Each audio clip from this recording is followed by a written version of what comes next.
नमस्कार मैत्रिणींनो, मी रश्मी तुमचं आपल्या चॅनलवर स्वागत करत आहे। मला उठायलाच उशीर झाला होता, तरी मी पटकन अशी कामं कशी आवरली ते मी तुम्हाला इथे दाखवणार आहे। आणि तुम्हाला माहिती आहे मी गुढीपाडव्याची साफसफाई पण काढलेली आहे।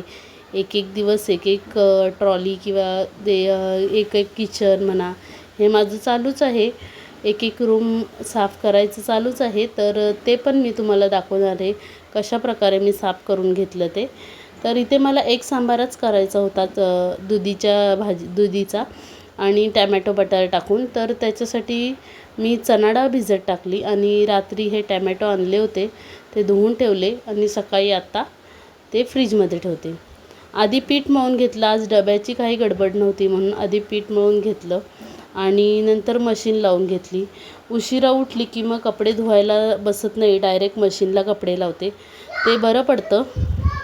त्यातच मी लिक्विड टाकून कपड्यांमध्ये थोडा वेळ तसेच भिजत टाकते। पाणी बिनी मशीन घेतल्यानंतर थोडा वेळ बंद करून ठेवते, कपडे जरा भिजले किंवा परत मशीन लावते।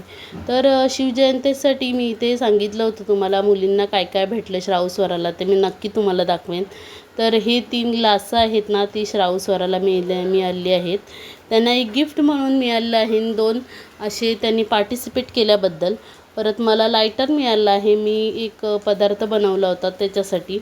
श्रावणीची इथे बाटली आहे आणि तिला श्रावणीला ताटं पण भेटलेली आहे। तिचा 2 नंबर आला, तिने कलकत्ता चॉकलेट पान असं बनवलं होतं त्याच्यासाठी।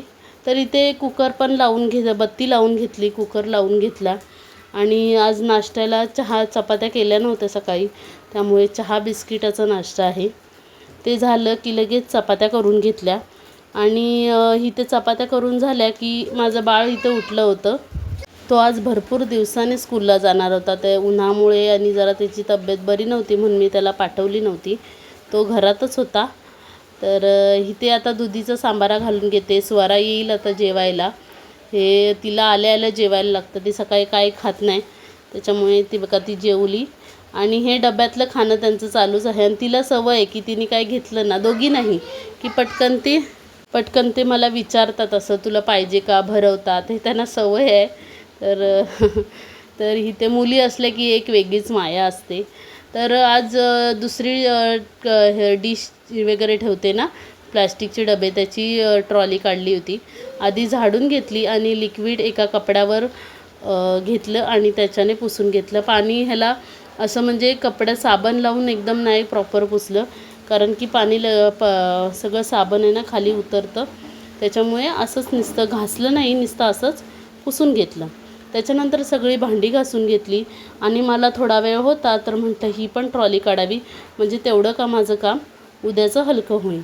तर त्याच्यासाठी इकडनं सगळं आतली घाण होती ती पण मी कचरा काढून घेतली आहे। छोटी झाडूनं खूप उपयोगाची पडते, त्याच्याने झाडून घेतलं, ट्रॉल्या पुसून घेतल्या आणि ह्या बरण्या बरणीतलं संपलं की मग मी घासते, त्याच्यामुळे बरण्या एवढ्या काही खराब झाल्या नव्हत्या, त्या चांगल्या होत्या म्हणून फक्त पुसून घेतलं पाण्याने। आणि ते मांडण्या होत्या बरणी ठेवायच्या, त्या पण धुवून घेतल्या, घासून घेतल्या आणि सुकट टाकल्या आणि डबे पण पुसून साईडला करून ठेवले ओट्यावरच। हे ट्रॉल्या पूर्ण पुसून झालेल्या आहेत।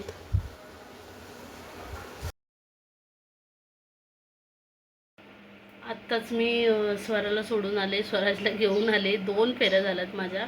पहिलं आल्याला तोंड दुखतं, एवढं गरम होतं, एवढं ऊन लागतंय ना बाहेर, भरपूर ऊन लागतंय। तर माझा व्हिडिओ तुम्हाला आवडला असेल तर प्लीज लाईक, शेअर, सबस्क्राईब करा आणि असंच मला सपोर्ट करत राहा। भेटूया पुढच्या व्लॉगमध्ये, बाय।